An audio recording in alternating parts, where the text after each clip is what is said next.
Yeah, I thought maybe you could say something about the parallels and similarities between this sort of structure of the Satipathanas and Jhana.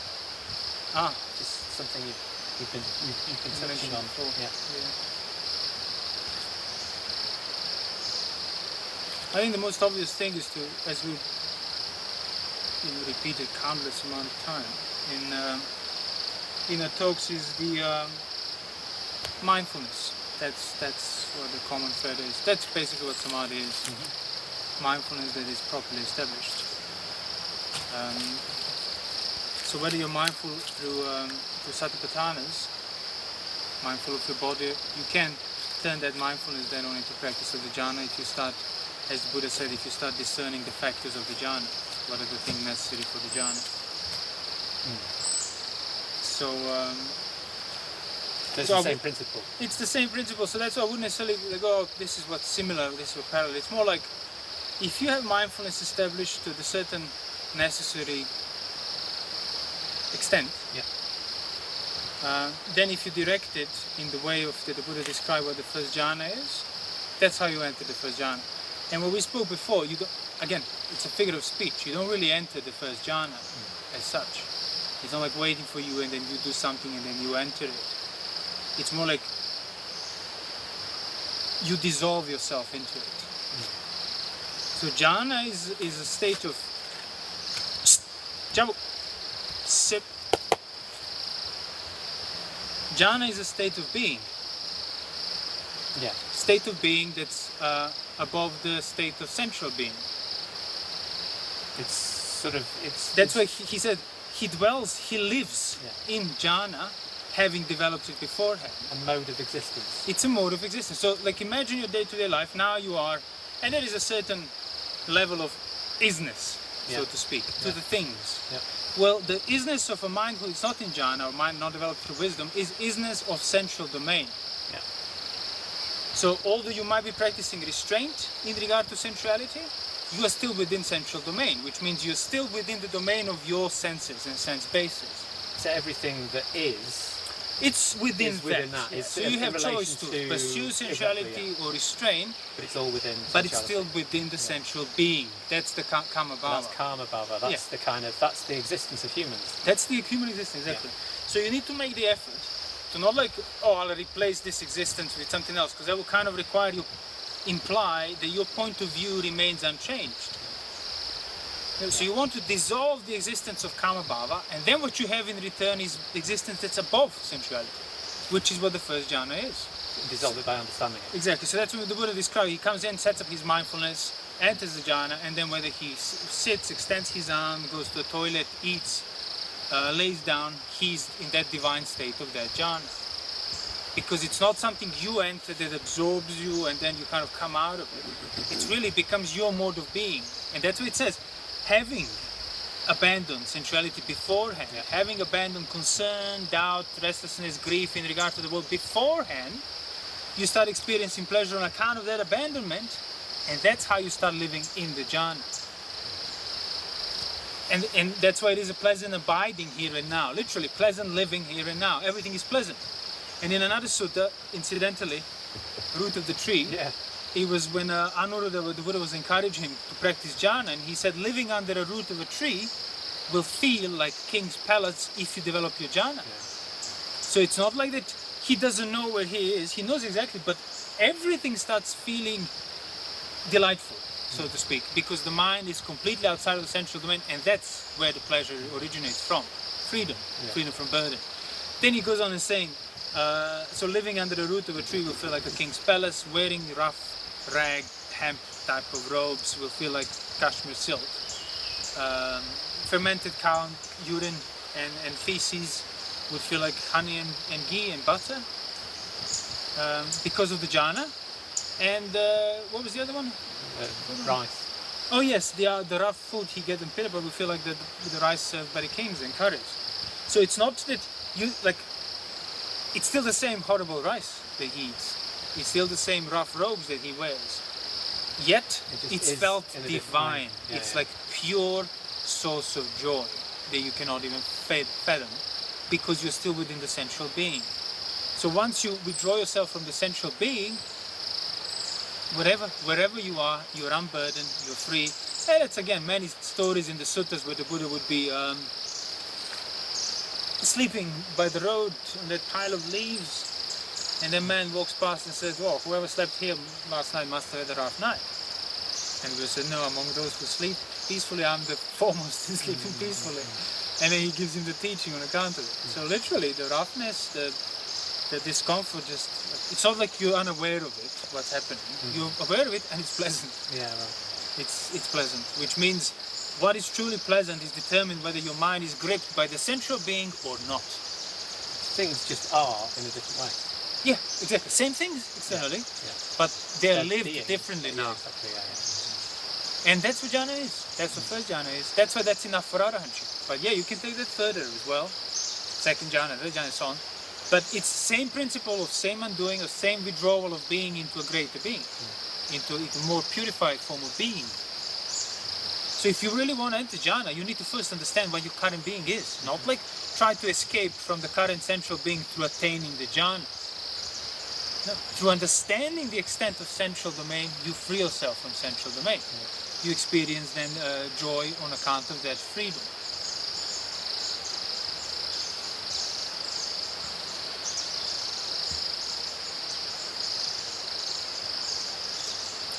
I was thinking in terms of first jhana, or like you might want to speak up a bit though. Yeah, just in case. The Satipatthanas are sort of described as one sees the body within the body. There's a kind of seeing something within a context, an outline, like a limit, something that limits. Sure. A container. And that's what I was thinking of, that same structure applied to jhana, that's also there. It is, yeah. So understanding the thinking and pondering within the understanding the thinking and pondering, for example, within the central domain. You get to surmount the central domain. Because there is no centrality without thinking and pondering, but there can be thinking and pondering without sensuality. So in other words, even your centrality is your thinking and pondering. So understanding thinking and pondering within thinking and pondering. You realize that it doesn't matter, even when you engage with sensuality, you're still within the container of your thoughts of sensuality. That's why sensuality never leaves your mind. That's why Buddha said sensuality is not in beautiful things. It's within you and always stays within you. But it's you start experiencing the beautiful things or ugly things within the framework of your central mind, which is nothing other than your central thoughts. So you learn to discern that thoughts need to be there in order for them to be central or otherwise. So you get to understand on a kind of central thoughts the nature of thoughts, and that's how you overcome the central thoughts. Or in the same sense, you get to understand the nature of the body as a necessary container for any sense to engage with, either for pleasure or for pain. Doesn't matter what you're exposed to, it has to always be within the container of the body, cannot be outside of it. But that's the same. So it's discerning the body within the body, but that other word just means discerning the body in the right order. Yeah. So Kaya and Vipassana, seeing the body within the body is basically recognizing in whatever way the body is manifested. Yeah. That's within the body. That's already there. Knowing that. So knowing the nature of the body, knowing the necessary framework, having that peripheral recognition of what the body is, regardless of how currently that body is manifested. So you get to see this body within the body, within the nature of the body that kind of remains always the same, unchanging, because it's always seen on that peripheral level. And that's why, like, even when the Buddha encourages contemplating the aggregates, it would be again the same principle, the same argument. It says, doesn't matter if far or near, if there is a feeling or matter that you're experiencing, whatever, far or near, big or small, personal, impersonal, inside out, feeling is there. As in the feeling, so whatever particular feeling there is, mine, others, this one, that one, that one, that one, that one, feeling is there, and this particular feeling is seen within the feeling being there. So feeling within the feeling. And by seeing it that way, you realize, oh, it's just 2 points of view on the same feeling. And you kept gratuitously assuming yourself to be somehow in between these two, like a non-defined, ambiguous center, and that's why you were automatically regarded yourself as the owner of your feelings. But when you look at the feeling, you only get to see the feeling. If you look at the only get to see perception. So that's why the Bhakya Sutta, in the seen, let it just be the seen. He could have said in the felt, let it just be the felt.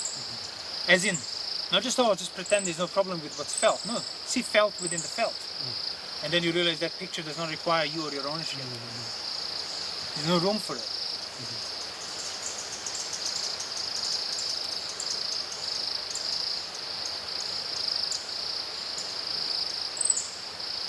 So seeing the body is the necessary basis for everything. But this particular way in which the body is manifested, or the feeling that's enduring. In Jhana, first Jhana, it's still the case that everything is contained within the body. You're still using the body as the... But that body is now more specifically manifested in the mouth. Well, more like your relationship with that body. Like between your point of view and the body as the means of engagement gets more specifically around the mouth. Why? Because once you pass the mouth, you're back onto the senses. You're back onto the hands, groin, eyes, still mouth, nose, ears. But once you start seeing the body as a whole, as a necessary container, you realize that, okay, so you are kind of, your first point of taking up your body is your mouth, since the day you came out of the womb, pretty much. So it's not incidental that all that kind of revolves for baby, putting things in its mouth. That's its way of relating with the world. That's just how it works. And that always stays, that framework stays, even when you become an adult. You proliferate in different ways of consuming things, so to speak, with your eyes, with your hands, but still it's all like a representation of your relationship with your mouth. As in your relationship with your body on a more general level than the level of the specific senses you got used to. So that's why sense restraint is absolutely not optional. Now I keep saying that because people say, oh well, lay people can have jhana. Yes, of course. Doesn't matter if you wear robes or if you wear jeans, that doesn't determine jhana. But what you cannot have is sensuality. So lay people usually are the ones who don't restrain themselves from sensuality, because the lay life is about sensuality. So then you can't have the jhana, but that's not because you're a layman, but because you're still not withdrawn from your senses. So you need to be withdrawn from the senses, and I don't mean for a week. You need to be withdrawn sufficiently enough that basically your being gets remolded. Your state of being is now different. It's not a state of, oh, I'm just temporarily saying no to this in order to get the jhanas. No. It needs to be so established that like your saying no to senses is your normal state of being now. It requires you to make effort to go back to senses. This doesn't require any more effort because it became your norm. That's when you're ready to practice the jhana. That's why his behavior has been thoroughly developed beforehand. He has abandoned the sensuality and the grief in regard to the world way beforehand and experienced pleasure on account of it, and then his mind gets composed in jhana.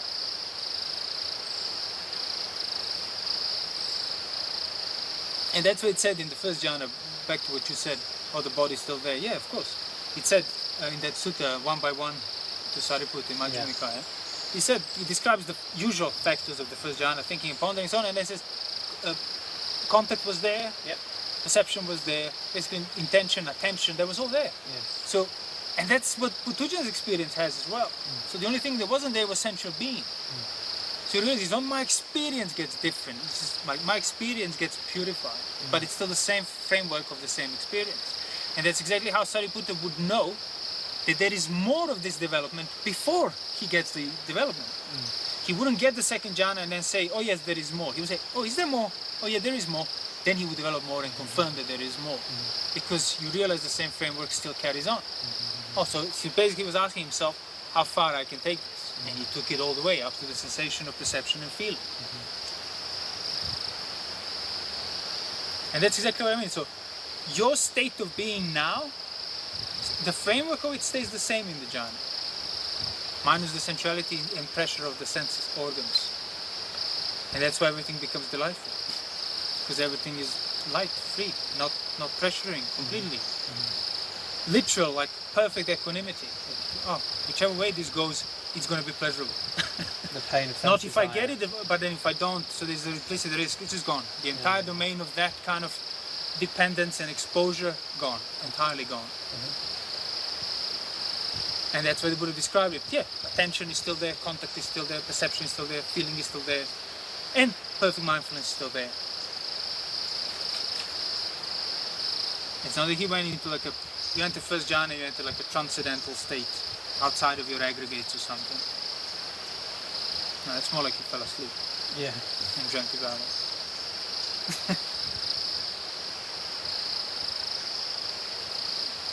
So, What about jhana? in regard to Satipatthana and jhana, I always had taken it that like Satipatthana was the grounds for recollecting oneself, and then in regard to jhana, because there's that recollectedness of the body and the mind, there's not that there can be no being scattered amongst views in regard to the experience of jhana or the feelings, because I mean jhana is connected to feeling. In the sense that it's supposed to be. I remember in the Mahadukkha Kanda Sutta, the foremost feeling, the gratification of feelings, it said, is jhana. Well, there are things that are felt in jhana, and you will, as I said, you will feel delightful on account of any feeling. But it's not like normal feeling is here, and somehow I connect my normal feeling to the jhana. It's undoing what normal feeling means for you. That's how you get closer to the feeling of jhana, through the feeling of renunciation, to the pleasure of renunciation.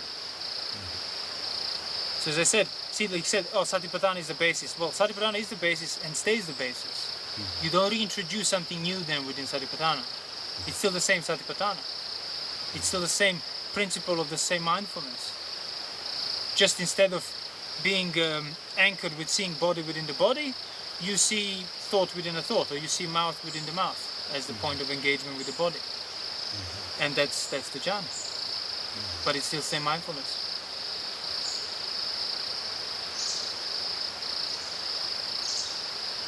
It's still a kind of peripheral awareness. Yeah, same principle, yeah. So as you said before, it's not like people would think jhana is the meditative experience, and then I have to be careful because I might not be able to handle the meditative experience, or I can get it wrongly or something. That's impossible. If you're getting it wrongly, that's not the jhana, because you can't get the jhana. As in, you can know it, and then knowingly you can obtain it, or rather establish it at will, as the Buddha would say. As in, at will, you can withdraw your mind or keep it withdrawn from the entire central being. And that's what jhana is. So you can keep your mind withdrawn from the central being, but then end up in company, having to talk, having to engage with people. So you might not have the factors of the jhana enduring at the time. But the necessary basis, the container of withdrawal from sensuality developed beforehand, on account of which you experience pleasure, that's still there. And that's why once your engagement stops, the seclusion is restored, the mind just goes back to jhana, to the being in jhana. Viharati is the Pali word. Dwelling in jhana literally means living in. So these days he lives in jhana. Like these days he lives in such and such house. These days he lives in jhana. He eats, goes to toilet, sleeps in jhana. That is his mode of being. So you can't get my mode of being wrongly. Or rather, not getting the jhana rightly, you're already wrong, because you're already within the central domain. And if any meditation you pursue on account of central domain, as a replacement of what you want, of your desires or whatever else, it's just going to be another extension of your centrality. extension of your craving. That's why there is no sense, as Buddha described as well, like, oh, I am entering jhana, I am in the jhana, I am leaving jhana. It's through overcoming that dependence of I on the senses, you establish yourself in the being of jhana.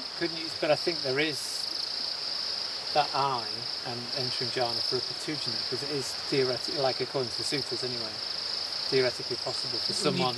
Yeah, he can enter jhana, but he has to abandon his I. He might not develop the right view in regard to his I, in regard to his I am, but you can't have that in the jhana. It's actually cessation of that. Because see, I am is defined by the counterpart of your senses, sense basis. So I am is the necessary byproduct of sensual being. It's generated by it as the one who is opposite of all these varieties. So when that whole sensory domain once you surmount the entire domain, there is no space. Exactly, symptom of I am will have to cease. So sure, you can go back to sense domain unknowingly. That's how, like, Patujana can get the jhanas if he lived withdrawn from sensuality for a sufficient period of time and then understood that withdrawal. But he hasn't necessarily understood the nature of I am, the nature of non-ownership, for which you do need some more instruction. But Patujana who can enter jhana, literally, practically, virtually, could probably need maybe one sentence from the Buddha just to point to the right thing, and he would, because he's already done all the work of undoing everything unwholesome from his mind. And that's why how in the sutta sometimes, well, like Bhakya Sutta we mentioned, literally the Buddha told him, in seen, let there just be the seen, in heard, smell, taste, touch, and he became fully enlightened arahant right there and then. You think like, wow, this is so miraculous. Yeah, because he was living as this bark ascetic for who knows how long. I mean, that's an austere life. Like, cover yourself with bark and probably eat every few days. And he fully developed his mind on account of it to the point that he genuinely thought there's nothing left for him to do. He was fully enlightened. And you think, oh, he wasn't completely wrong, in a way. He had genuinely done all the work. And then the Deva, out of compassion, because he was so close already, said, actually, no, you're not, but go and visit the Blessed One and he'll tell you. And yeah, he just needed one line, one sentence, and he became fully enlightened because everything was already there. That complete withdrawal, understanding, non-ownership, now he recognized it because he was there. If he didn't have it there, the instruction would not have made him an arahant, would not have made him even a sotapanna. So instruction makes you discern things if those things are there, which means that's why the mind development and sense restraint needs to be done beforehand. Otherwise, there's nothing for you to recognize. So he may have discovered the jhana on his own. Oh, no doubt, no doubt. He was probably quite established. Whereas today it seems, I mean, something I noticed when it's highly unlikely today you will discover a jhana without Buddhism. But I know also, like, if you just look at the way jhana is taught. Oh yeah, sure. However many teachers there are different ideas about what jhana is. Yeah. So, like, as soon as you notice that, you start to think, well, they can't all be right. Yeah, exactly. Yeah. So something is amiss here. Yeah. It makes me think about, I mean, in the Buddha's time, there were other ascetics, other, I guess, teachers. Yep. Did they all have different, I mean, because there was different definitions of Brahman or an arahant, and the Buddha had to clarify, this is what an arahant really is. Yeah. Were there different definitions of what jhana? Yeah, there are different values, different set of goals, but if they were doing things rightly, they would have been doing it along the framework of jhanas or those immaterial establishments of your mind and so on. And that's why, like, the Buddha's previous teachers, was it base of nothingness, base of neither perception nor perception was the highest. I mean, that's structurally, if you were to develop the same principle of mindfulness, that is higher than the jhanas. Which you can only imagine then how much the mind of those wrong view teachers were developed. Like most people today who are familiar with sutta you wouldn't be able to fade them. So, in other words, they're more developed than even monks who've been practicing the Buddha's teaching.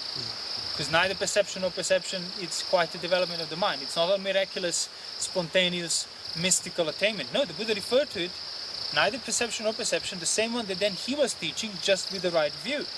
So it's not something different they were doing. And that's why when he became an arahant, fully enlightened, when he decided that he will teach, who shall I teach first? Well, let me teach those who have the least amount of dust in their eyes. People like to say and think, oh, he went to teach these previous teachers out of gratitude. You know, they were really wrong, but out of gratitude, because they helped him in his holy search, they haven't helped him. He abandoned them because their views were not sufficient. He found enlightenment himself, and again, he cannot not think from that point of view. So, okay, I have to teach. Teaching is a hassle. That's why he didn't want to do it. That's why the Supreme Brahma had to ask him 3 times. And when he did decide to do it, he wasn't, oh, who do I feel grateful to? No, it was, who'd be the quickest one to learn? And then he remembered his previous teacher, because he was teaching basically up to the base of neither perception or perception. So imagine that. Somebody can get you to the point of establishing that as your mode of being when you're in seclusion. That's virtually just a step shorter than the other hand. So the Buddha could have probably, same like with Bhakya, probably would have just told him 1 sentence and he would have been, that's why he said, it's such a loss for him that he died, because if he heard me speak, his mind would have been completely liberated for good, like parinibbana right away. So he was so close to the goal, but then died away without hearing the goal. And now, you know, he's probably reborn in heavens and stuff, but the wrong view will eventually set in through the round of reappearances and so on. Then, okay, so who's then the next one? Oh, well, the next one was the one that was teaching slightly lower. And then in the end had to settle for the 5 disciples. Was it 4 disciples? 5. The Panchavakkya. But was the Buddha 5th or 6th to them? 6th. He was the 6th, yeah. Because, okay, they were pretty good in their renunciation, strict, the minds were quite lofty already. Okay, and then he taught them for a night or so, and they became arahants. So jhanas or any of these meditative attainments are not attainments in the sense of I got them, now I'm in them, now I'm out them, I have no idea how I came to be. It's basically surmounting what you are, that's how you enter it. Which is why you enter 2nd jhana by surmounting the 1st jhana, which is what you are at the time. You enter 3rd jhana by surmounting the 2nd jhana, which is why that's why you won't enter the 2nd jhana until you settle in the 1st jhana, as the Buddha said. Because you're trying to surmount something you're not even familiar with. So like the cow falling between the 2 stones when it tries to step on one and mid-air, oh, I'll step on this one instead. So can you say, what is it that you would bring your attention to if you are established in seeing the body, within the body, and now you want to enter jhana? It's the same. So you've been living withdrawn from sensuality, withdrawn from any grief and concern regarding the world, as in you've been investing effort to develop that, because it's not like you just decide I will not be concerned about the world anymore. So you've been investing effort to surmount that concern, to surmount that sensual dependence, and to stay in solitude. Those are the necessary conditions. And you start finding pleasure in that. You start preferring it. Now if you want to develop jhana, well, you can either attend to, for example, converging point of your thoughts towards your body, which is where the mouth is. See, that's another thing, like you associate like your point of view, you know, when you're thinking of something, with your head, behind your eyes. That's completely gratuitous. Your mind is not behind your eyes. Its optic nerves and brain matter is behind your eyes, flesh. Yet you kind of assume you're behind the eyes, because you took the body pretty much on the level of the mouth first. Unrestrained people go much lower in terms of how far they take their body, and their being is on that level of their body. But most people, it's their head to some point of view, through their point of view, and the mouth. Once you start realizing that mouth hasn't been speaking for a while, the body hasn't been engaging with sensuality for a while, you get to discern it as a thing being there, left alone. Finally left alone, you get to see there, this is always alone. Even when I get to interfere with it, it's only because I can do so because it's given to me as this thing that was there alone and I can pick it up. Most people don't have that relationship with their mouth. Their mouth is their thoughts. When they think, they speak. I might not say anything, but I'm still thinking it through my mouth. But why do you need to involve the perception of your mouth when you're thinking? Completely gratuitous. So that's what you start attending to, and basically like you know, undoing something that was joined with a Velcro. which is your thoughts and your mouth. And then you realize, yeah, thoughts, mouth, still there for an arahant, but that gratuitous connection between the two, that was the basis for your action, for your consumption, for your sensuality, is gone. So then when you think about the body through the mouth that has been left alone, not speaking for a while, you get to see the back of your head, so to speak, as sitting there, part of this lump of the body. You are not somehow in between. That's why that kind of practice would lead then to those later ones, if there is an opening, as the Buddha say, you go into the direction of gliding the moon, flying in the air, and the divine air, and so on. That's why it's limitless, boundless, because you stop binding yourself with that which is tied to the body. Yeah. So that's what I mean. You can't just start looking at your mouth or observing sensations, because it's not about attending to your mouth. It's about discerning the presence of the non-speaking mouth in regard to whatever you're attending to. But that attention must have been rounded up and contained by the behavior purified beforehand and by the physical seclusion. Then you won't be attending anything too far into the world. And then you get to discern the peripheral of that attention, peripheral of the non-speaking mouth more specifically. And then you get to stop converging your thoughts onto that physical level. Because you might not see a big deal, it might not seem like a big deal to a mind that's still living in the sensual being. But like, for example, the directionality of your thoughts and your mouth, it's completely gratuitous, and that's why you remain bound to the sense being. You mean when you think something, it's kind of, and then you say it, and it's sort of, it's just this natural assumption. Your thoughts control the thought your just mouth. controls my mouth and flows into it, and now it's out there in the world. No, mouth was always physical, thought was always mental.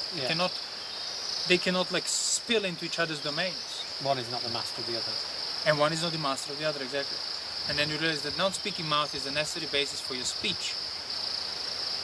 So say one is the master of the other is to assume a connection between these two completely separate things. It's to assume the directional connection. There is a connection in as much with thinking and pondering, speech. Having thought and pondered, one breaks into speech. As in, on the level of the mental domain, having had thoughts, speech appears on the level of physical domain. But you assuming the directionality means you connecting through the sense of ownership automatically, even if you don't necessarily think my mouth is mine. Because there is absolutely no direction between the two. They're not in the same space, so to speak. That's why I say they're different domains, different spheres, as the Buddha would refer to. Like the aggregate, so they're just five different heaps. So it's really not like place. if you have developed the conditions for the jhana sufficiently, in terms of your sense restraint, withdrawal from the world, physical seclusion, not speaking, not chatting, just adhering to silence within that framework. So it's not about, oh, what do I attend next? It's more like, oh, what do I start discerning peripherally in regard to whatever I'm attending next? And that is my non-speaking mouth while I'm washing the dishes, non-speaking mouth while I'm sitting quietly, non-speaking mouth while I'm looking through the window. Non-speaking mouth adds a whole new layer of like that, recognizing that separation from this lump of the body as a whole being there. And that's how you stop assuming your head to be your point of view as well.